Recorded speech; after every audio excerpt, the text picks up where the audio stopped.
Você está aí começando a assistir este vídeo. O que você está vendo?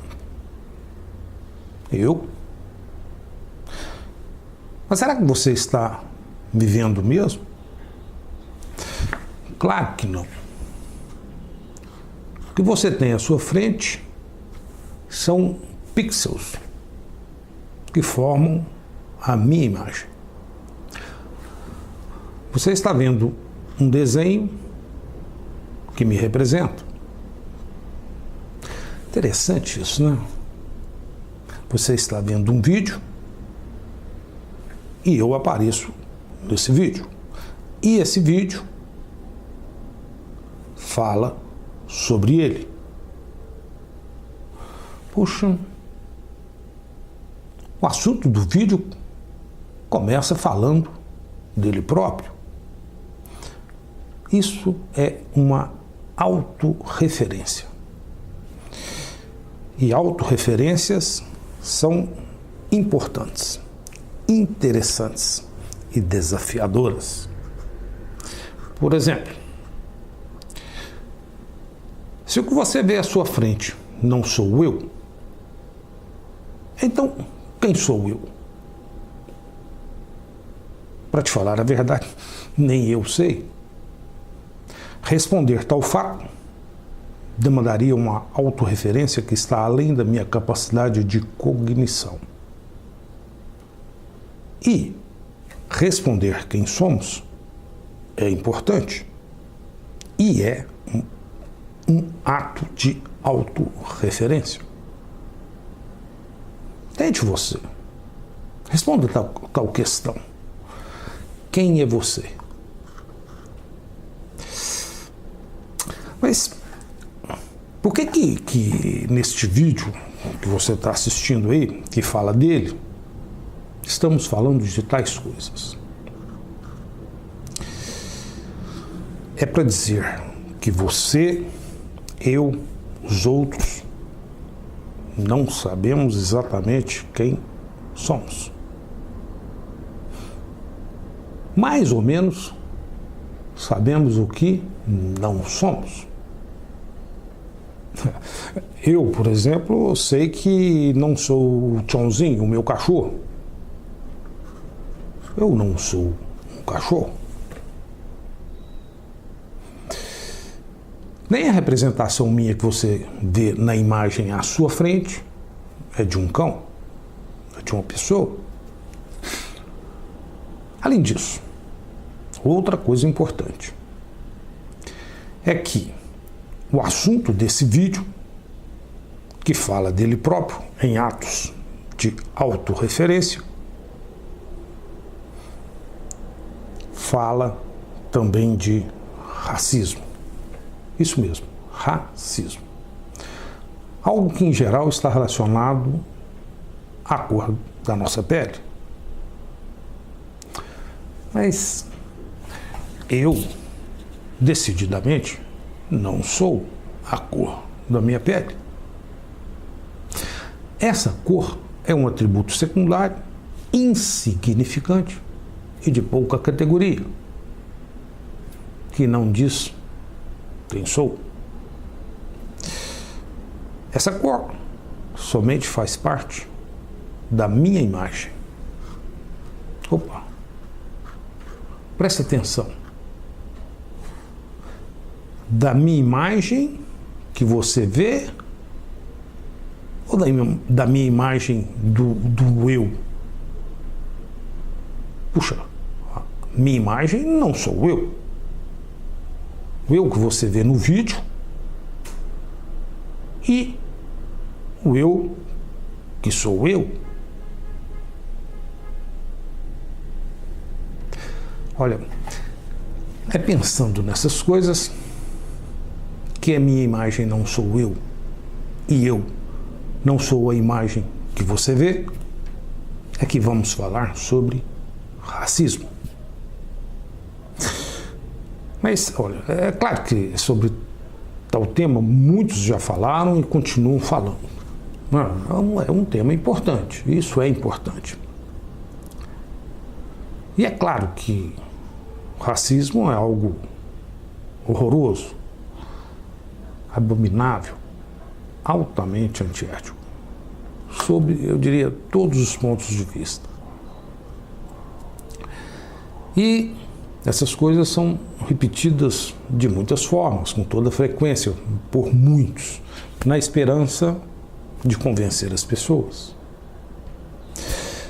E, eu diria, felizmente, muitas vezes as pessoas se convencem. Ainda bem. Se convencem mesmo que acriticamente.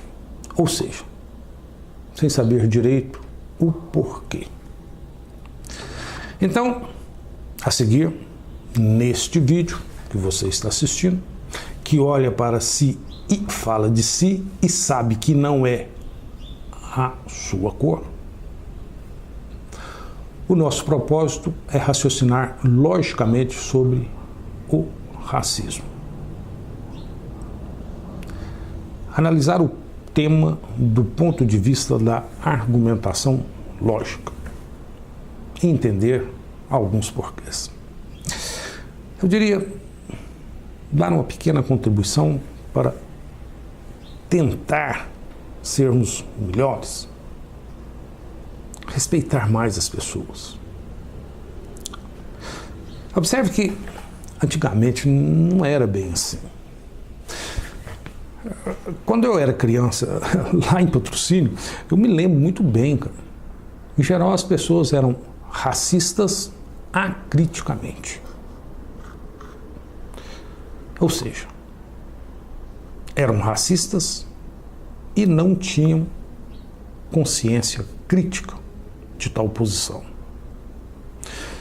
Faziam até piadas sem graça sobre negros. As coisas mudaram um pouco para melhor. Hoje, eu diria que muitas pessoas são antirracistas acriticamente. Ou seja, em geral, possuem tal posição, mas não apresentam, eu diria, consciência crítica das suas razões. Não raciocinam logicamente. Olha, pensando desse jeito, na verdade, melhoramos. Por quê? Olha, é melhor ser antirracista acrítico do que ser racista acrítico. Puxa, isso me faz lembrar do Patativa do Assaré. Ele dizia o seguinte: é melhor falar errado certo do que certo o errado.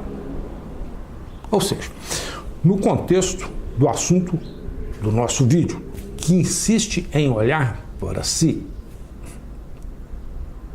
é melhor uma posição eticamente correta obtida sem pensar muito ou a partir de razões pouco fundamentadas?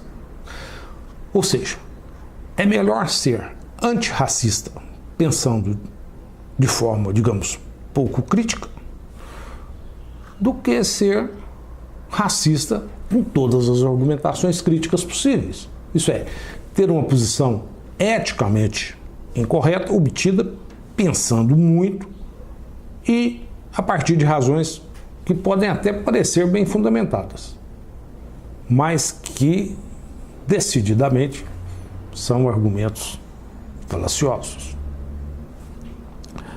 Mas enfim, vamos começar. O nosso vídeo que você está assistindo e que fala de si exige que comecemos logo com a argumentação. Está demorando. Então, para começar, preste atenção na implicação racista. Apresentamos nessa folha um argumento racista.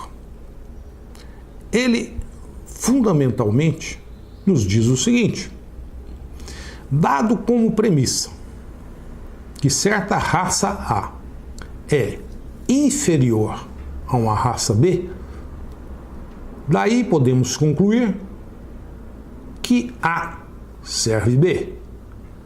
Mas o que significa nesse contexto servir?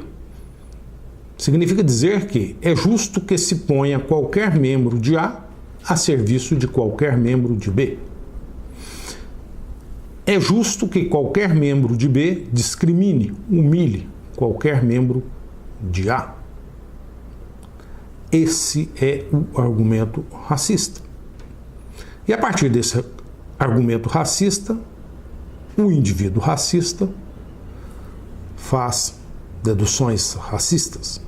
E como são tais deduções? Olha, a partir de observações sem fundamento, o indivíduo conclui: raça A é inferior à raça B. Ou seja, é verdadeiro tal fato.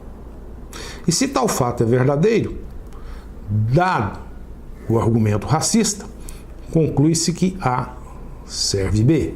Ou seja, a conclusão é verdadeira.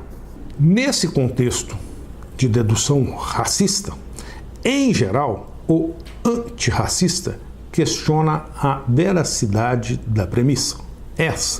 A veracidade dessa premissa. Preste atenção nesse fato. Em geral, o antirracista contra-argumenta esse argumento racista do seguinte raciocínio: não devemos confundir atributos de uma coisa com a coisa em si. A cor de um indivíduo é apenas um atributo secundário e nada tem a ver com a sua essência. Afinal, o que é a nossa essência? Olha, é aquilo que está, digamos, além dos nossos pensamentos. Alguns dizem que é o subconsciente, mas não. A essência está além do subconsciente. Deve ser a alma. Puxa, mas ninguém sabe exatamente o que é isso, a alma. O que é a alma desse vídeo que fala de si? Então, tendo essa essência como base, temos tudo mais: subconsciência, pensamento, raciocínio, sentimentos, instintos e assim por diante. E no final da fila, temos o nosso corpo. E no final desse corpo, temos a sua cor. Um atributo secundário de última qualidade, que nada define a essência de um indivíduo. Puxa, prova de tal fato. Feche os olhos. Olhe para si, para a sua essência. Ela não tem cor, pois sua subconsciência, seus pensamentos, seus raciocínios, seus sentimentos e seus instintos não possuem cores. E sua essência está além de tudo isso. Decididamente, ela não tem cor. Portanto, eu diria o seguinte: de toda essa conversa, concluímos que não há fundamentos para tratar as pessoas de forma desigual, dado que a cor da pele é, digamos, um atributo secundário. Esse é, digamos, o foco, o caminho que o antirracista contra-argumenta o argumento racista. Dado toda essa história, não há fundamento para se supor que é verdadeiro que certa raça é inferior a certa raça A é inferior a certa raça B. E esse vídeo, hein? Qual é a sua cor? Todas. E no final, o que temos? No caso do vídeo, pequena música e a imagem da UFO. Bom, veja então um esquema que é uma contra-argumentação ao argumento racista. Veja só. Apresentamos nessa folha o contra-argumento antirracista usual. Temos aqui a implicação racista, que parte da premissa de que a raça A é inferior à raça B.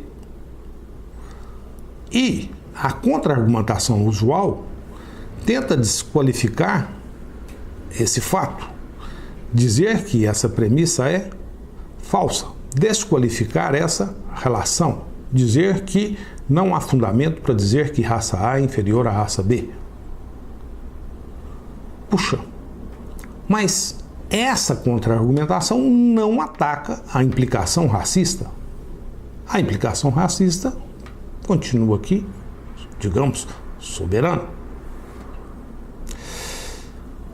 E, além disso, dado que essa premissa é falsa, puxa, o falso, independente da implicação, ele implica qualquer coisa.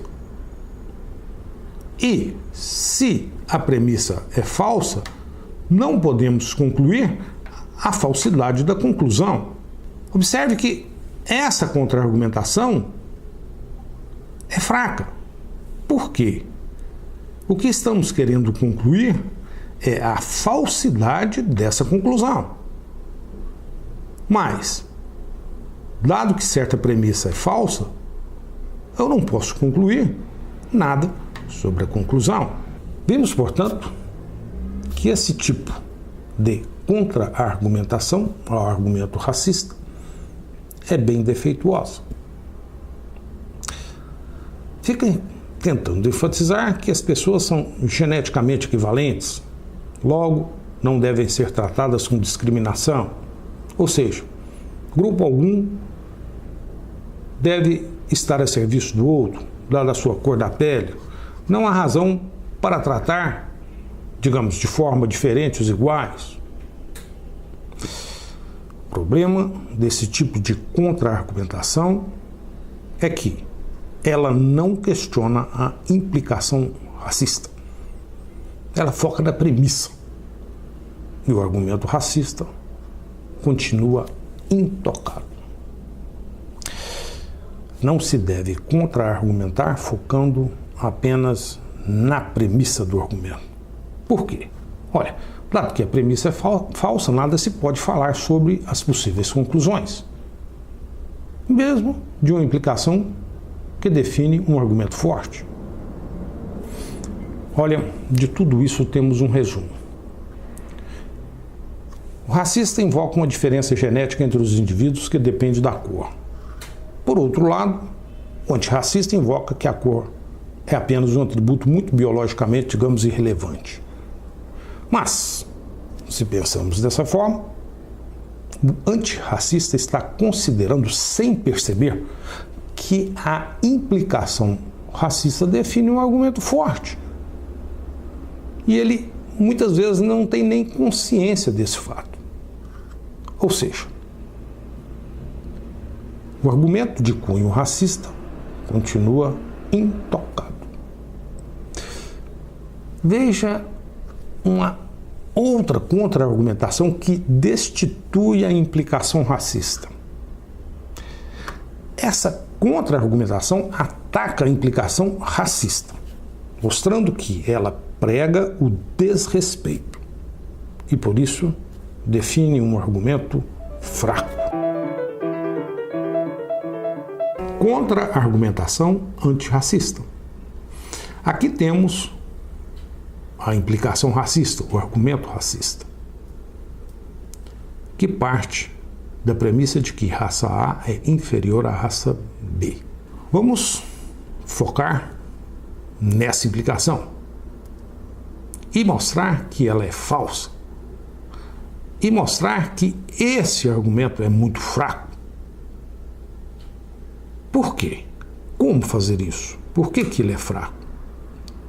Olha, imagina outras situações além dessas que estamos realçando aqui, a questão da raça. Imagina que A represente cães. Com certeza, a raça dos cães é inferior à raça humana. Mas não é desse fato que podemos concluir que podemos desrespeitar os animais. Olha, precisamos respeitar os animais. Outra coisa, suponha agora no âmbito da raça humana, suponha que A represente o conjunto das crianças ou o conjunto dos idosos. Olha, é evidente que, sob vários aspectos, as crianças são inferiores aos adultos, como também os idosos são inferiores aos adultos. Mas não é por isso que podemos concluir que podemos discriminar crianças e idosos. Devemos respeito às crianças e, igualmente, respeito aos idosos. Vamos além. Suponha que, nesse contexto, estejamos considerando a natureza. No sentido amplo, podemos considerar que a natureza é, digamos, do ponto de vista de certas qualidades, inferior à raça humana. Mas não é daí que podemos concluir que a natureza deve servir de forma, digamos, indiscriminada ou sem responsabilidade à raça humana. Devemos respeito à natureza. Precisamos ter consciência ecológica. Por todos esses fatos, fica claro que esse é um argumento fraco. Essa implicação é muito falsa. A implicação racista é falsa. E por que ela é falsa? Porque ela prega o não respeito. Então, observe o seguinte: a posição racista implica em não respeito. E respeito implica na posição não racismo. Em relação ao racismo, o que mais poderíamos falar? Veja o que você está vendo à sua frente. Você está vendo um vídeo. Um vídeo que fala que você o está vendo. E vendo que ele está falando que você o está vendo. Puxa, estamos falando de nós. Você e eu, que está no vídeo. Que não é o eu, que sou eu, que você está vendo no vídeo. Mas apenas, eu diria, um eu que tem uma certa cor. Opa. Portanto, antes de avaliar o vídeo, não me avalie. Eu não sou a essência do vídeo. Puxa, mas o que fazer? Ora, dados que temos uma enorme incapacidade de autorreferência, isso mesmo, de olhar para si e se entender. Então, com certeza sabemos muito pouco sobre nós. Nesse contexto, meu amigo, o melhor é ser humilde e respeitar. Se coloque no lugar do outro e não o veja apenas como um atributo que tem certa cor, mas como alguém que tem uma alma como você.